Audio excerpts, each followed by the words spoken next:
Need to create a new password for your Klarna account for security reasons?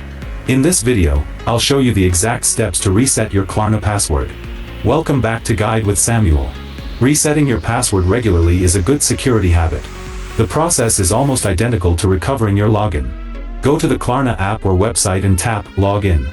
Then, directly below the password field, tap on Forgot Password. Enter the email address you use for Klarna.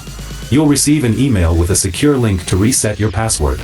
Click the link, which will open a page to enter your new password. Create a strong, unique password that you don't use on any other site, and confirm it. A crucial pro tip: if you don't see the password reset email, check your spam or junk mail folder. Email filters can sometimes be overzealous and mark automated emails from companies like Klarna as spam. And just like that, you've strengthened your account security in just a few clicks.